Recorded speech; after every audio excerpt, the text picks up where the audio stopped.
know I'm a bug on Edison operas. So I'll tell you a little bit about it, and I'll demonstrate it and see what you think of it. All I've ever done with this machine, I've owned it 3 times, the same machine. And all I've done is overhaul the reproducer. But it's quite a good machine, as I think you'll find out.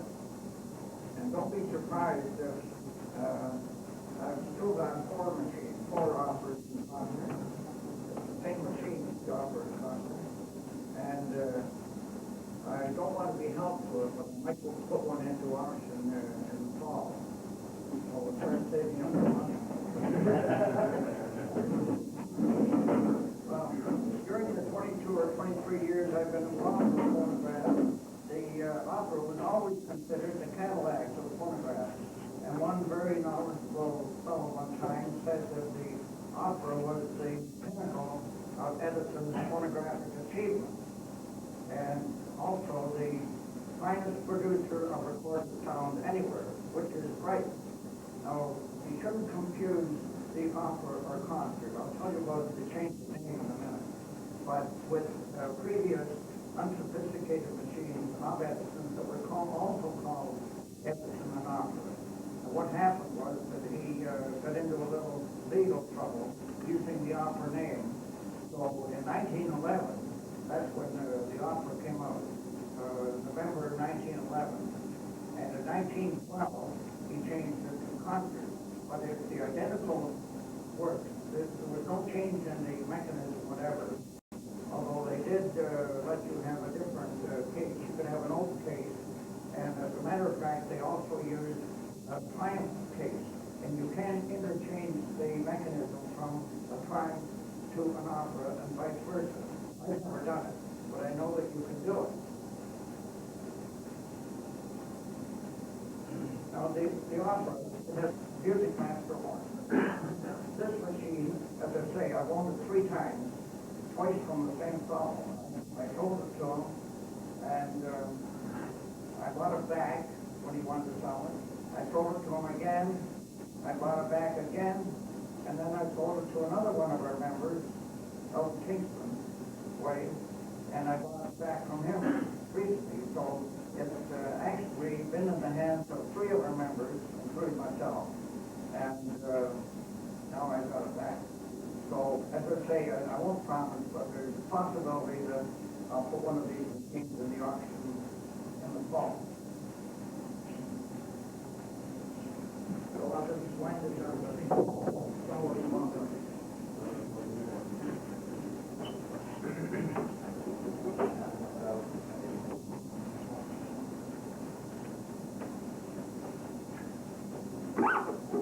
Now, you see what I did?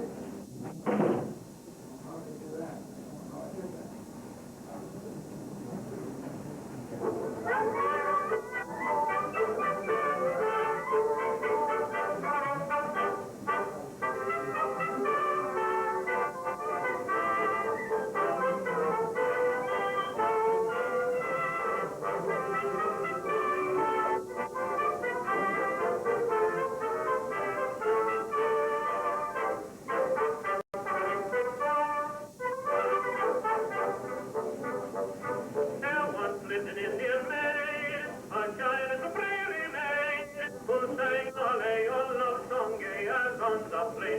fell away the day she loved a warrior bold. This child is a maid of all, but brave and gay he rode one day to battle far away. Now the moon shines bright on pretty red wing. Somebody shut this off because somebody has moved this reproducer since I brought it in. No sales pitch there.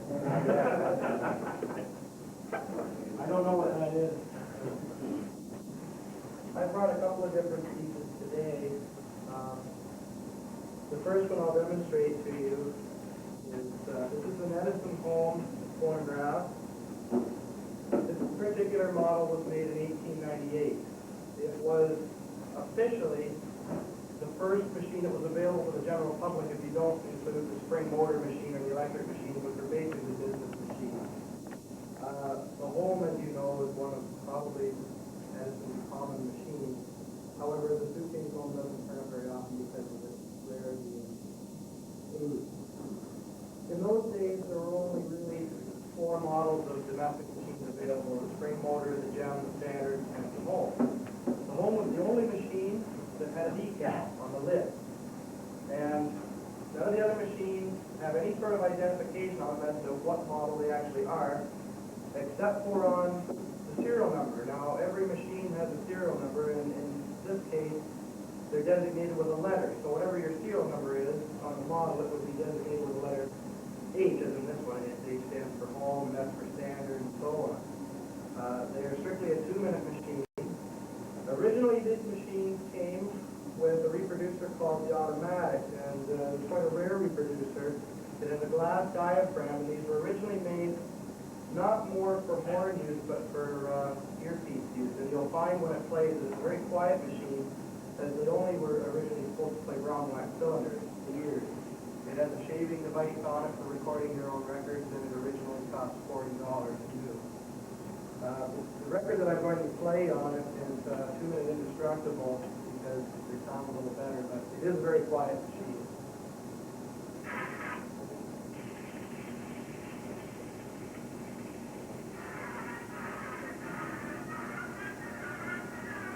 They sound a lot better with the ear tubes on it.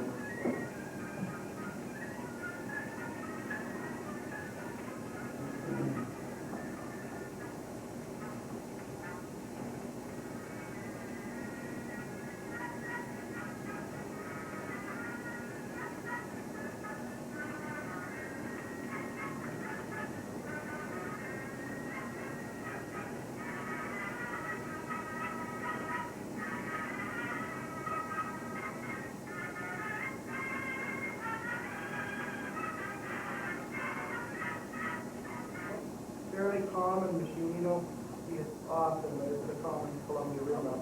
Its model designation is the VZ, and this machine was introduced approximately 1907-96. It uses the new style decal on the case, which Columbia introduced. The earlier disc machines have the big banner decals that you're probably all familiar with. Well, this is the VZ. It was the lowest model in the range of rear mount machines. It has a very plain case. It basically uses the same motor as most of the rest of the models. The only difference is the case of a lot of them.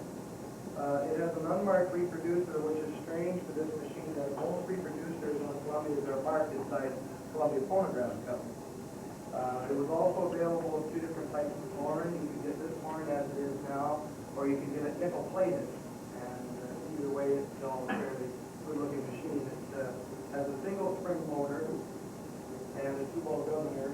Sometimes the speed varies a bit on it because it is a low-quality machine. The record I'm going to play on it is a Columbia demonstration record for our demonstration.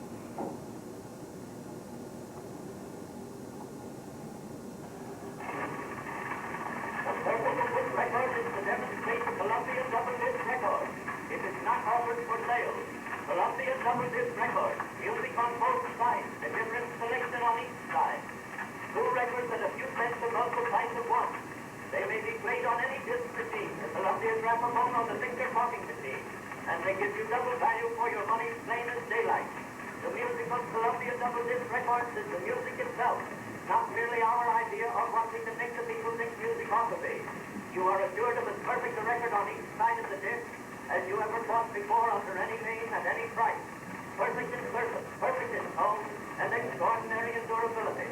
The Columbia double disc record will unfailingly outwear any other disc record. This statement has been proved over and over again, and it is easy enough for you to prove it for yourself. The Columbia process of recording has developed, especially during the last 2 years, produces a naturalness and roundness and perfection of tone that is positively unequaled in any other. The singing voice, as recorded in the Columbia Laboratory, is the living voice of the artist. Clear, flawless, and natural. And from the simple, brassy note of the bugle to the delicate tone shading of the violin,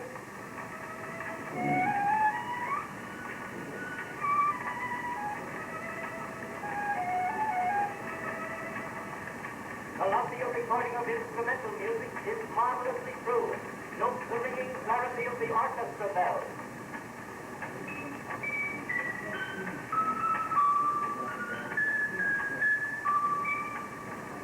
The pure golden tone of the cornet. The rest of the record just basically goes on to describe different instruments in the orchestra.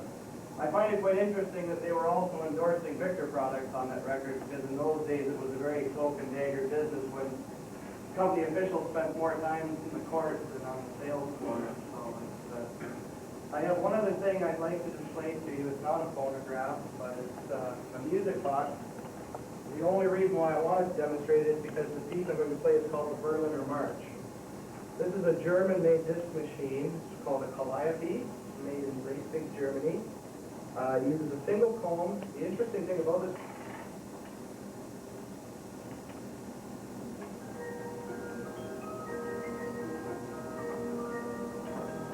dates from about 1885, 1890 roughly.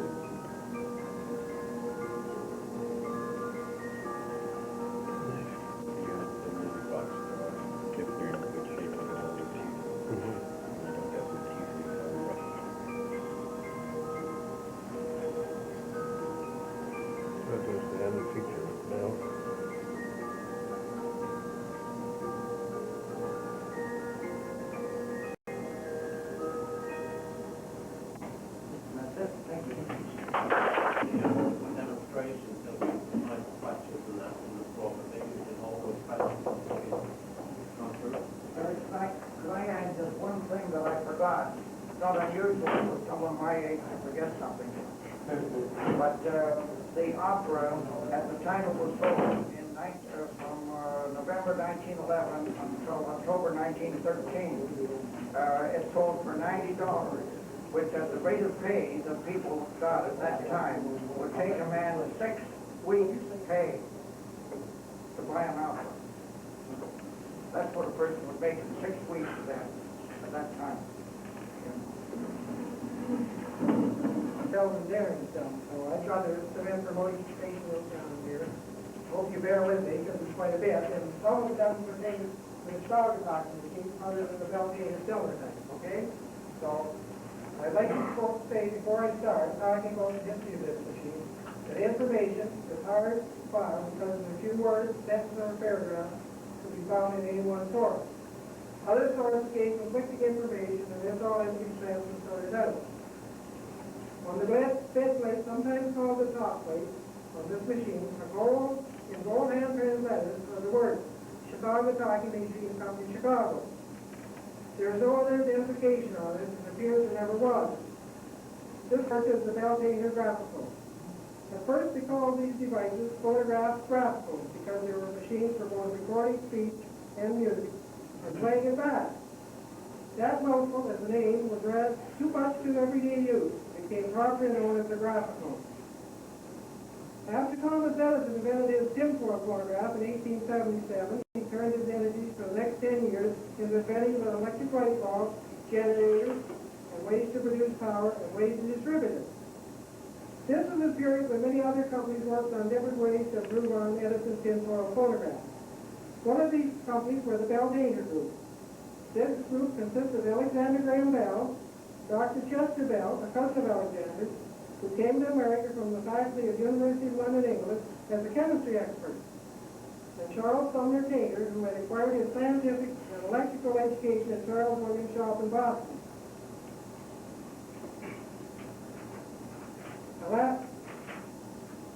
Alexander Bell set up a laboratory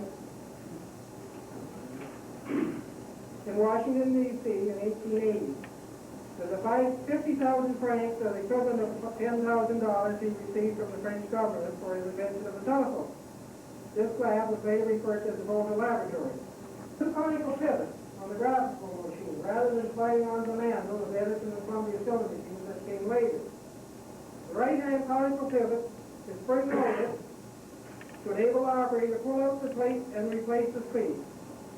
By 1890, a separate manual had been made to fit between these conical pivots so that the brown wax cylinders of the size we know could be used. The case of this machine is about the same size as an Edison home phonograph, with a distinctive sewing machine overall lid. It's down underneath here right now, but it's much the same. It has spring-loaded buttons on the ends to release the top from the base rather than the pull-out catch levers on the Edison home machine. Now that's one I have there, but you see this goes in this way, so.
I won't play it too long because we have a bit more to say about it.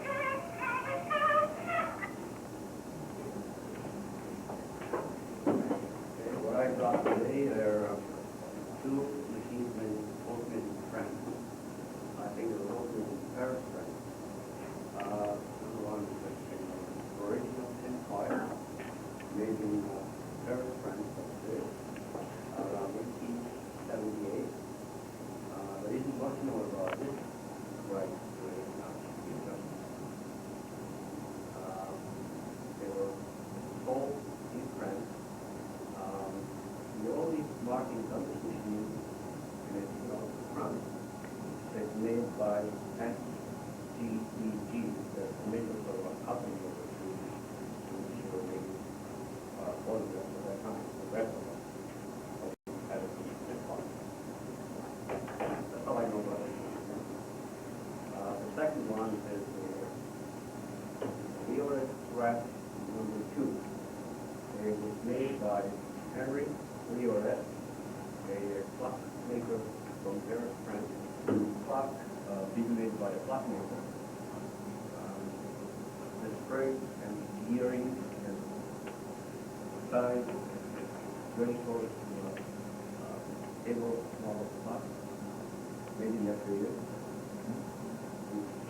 The producer was cardboard with a mica diagram with a clear celluloid form. This is the reproduction of the recipe. Are made of celluloid. They make 2 or 3 different sizes.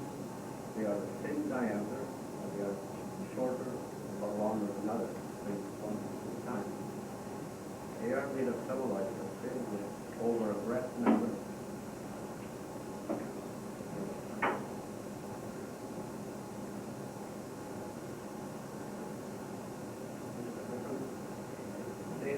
Diameter of deeper. I think there is one which is equivalent to the size.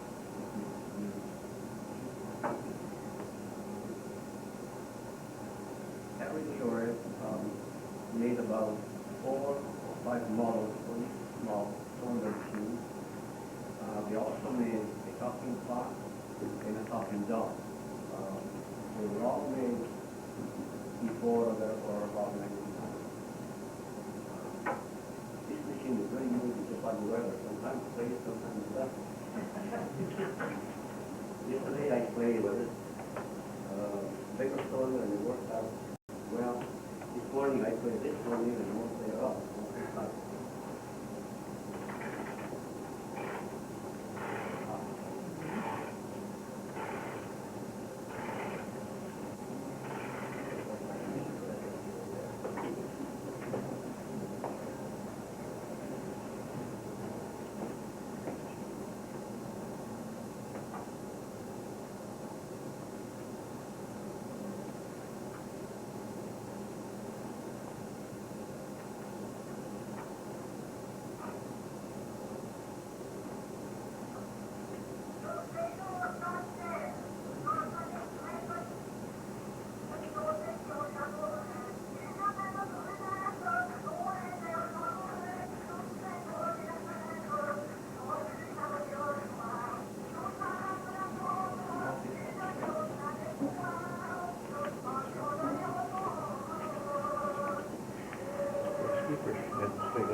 My knowledge is being put to the test on the clock.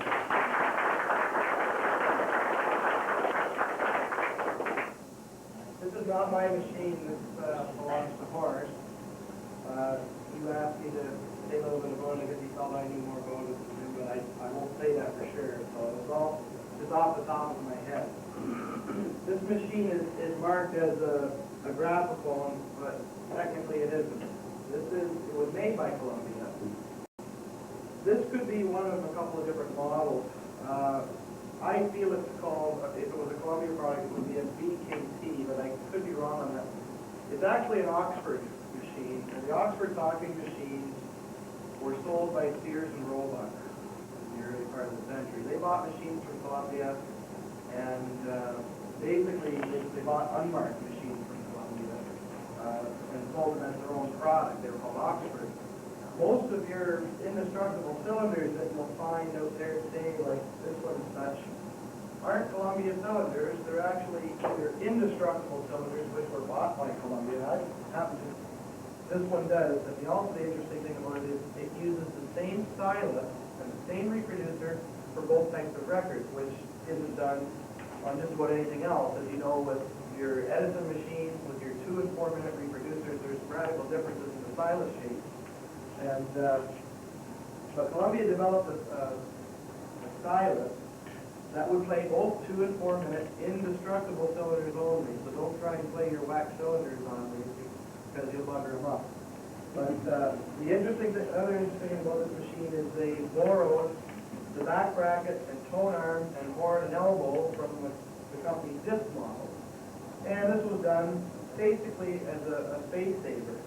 What they did was this is exactly the same elbow or a back bracket as on my Columbia machine here. A little bit of a shape difference, but it's basically the same bracket. Same elbow, same tone arm, same horn. If I took this horn off this machine, vice versa, you can switch them around very easily. I don't think horse is nothing to it.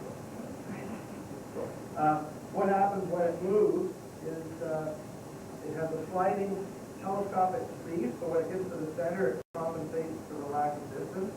As it gets to the end, it moves out again. It's hard to find these machines complete because the majority of the parts are all made of pot metal, and we all know what happens to pot metal when it gets about 70 years old. It usually doesn't last. So it's nice to see these things complete. I don't know what Forrest has got here for collection, but we'll find out. So this is an Oxford cylinder machine, and it was sold by Sears and Roebuck about 1904, 1905.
interest is Susan Roebuck also marketed another machine that was identical to this called a Harvard. Basically the same machine with a different name. They also made another machine, and I just found this up recently, marketed by, I don't know if it was Susan Roebuck, but one of the other machine store department stores, called a Savage. It's quite a strange name. It's called a Savage Phonograph. And I put some of the literature copies in the auction here, and if you look at it, you'll see that the machines resemble this one, and they have a disc model that is exactly the same in every respect as a standard talking machine made by the Chicago Talking Machine Company. Before I start, I found something out last night that was rather interesting at home. I had my brother-in-law was over, and I had taken a bunch of horns that I had sitting outside, and they were in the back room there playing around. The horn, quite larger than this horn, and he was making fun by blowing it and talking out of it. And then he began to smell it. He said it was such an awful smelling horn. And when he banged it, he found a mouse fell out of the horn. I would advise you, be very careful. It was a great mouse trap when they're up like this in the door.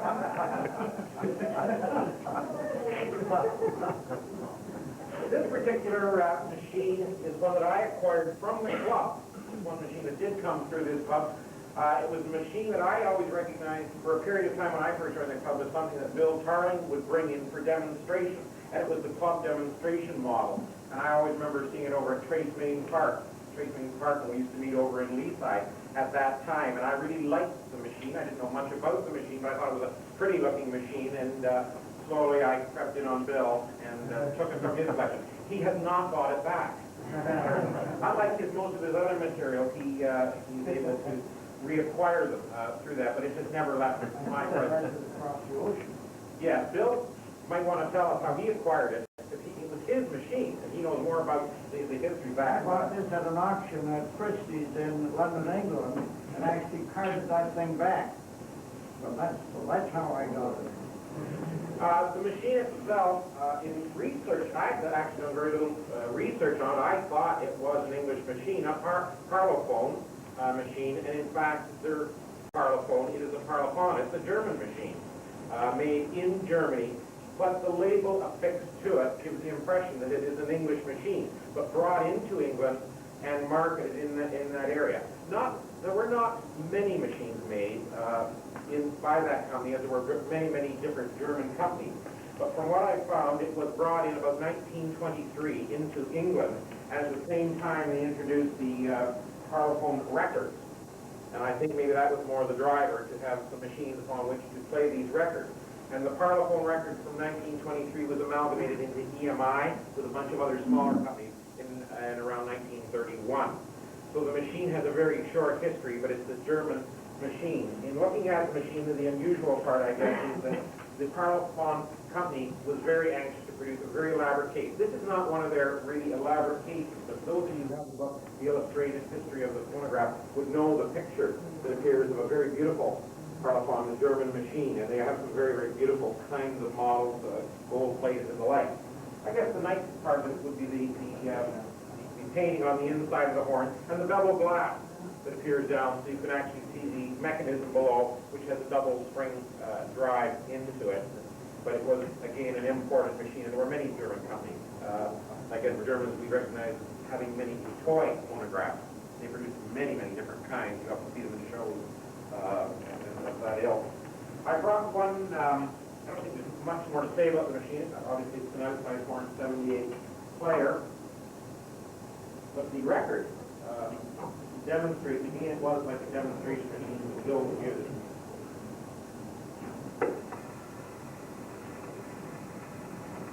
Here is that popular song, And the Angels Sing, as it might be presented at the Metropolitan Opera House in New York with your radio commentator. We take you straight over to the Metropolitan Opera House. Everybody, bear with me, ladies and gentlemen. We are speaking to you from box 44 of the Metropolitan Opera House in New York, where we are about to present the world premiere of the opera E gli Angeli Cantano, or And the Angels Sing, written by that great Italian composer, Z.P.L. Marno. Our cast today includes Torini soprano and Cerrone tenor. The house lights will be lowered. In a moment, we hear the opening.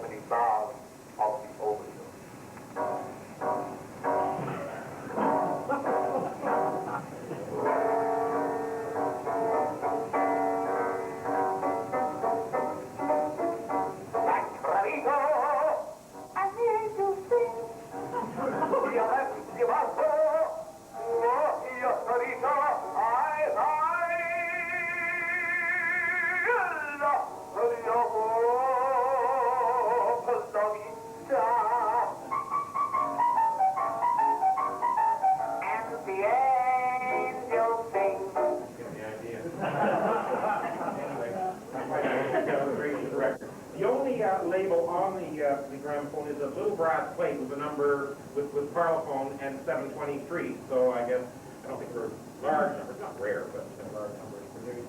Maybe someone knows more about the machine, but in researching it, you don't find a great amount of information. There's something in, we went to the reference library and try and find it. My librarian went to the reference library to try and find information, but there's not a great deal more than that. And that's the works inside? That's the works you can see coming down there, double spring motor, yeah.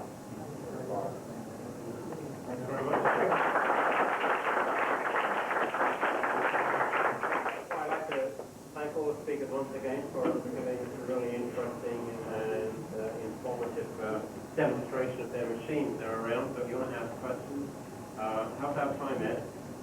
Yeah, I think, well, what do you think about, there are some questions, general questions. Specific questions that they want to have?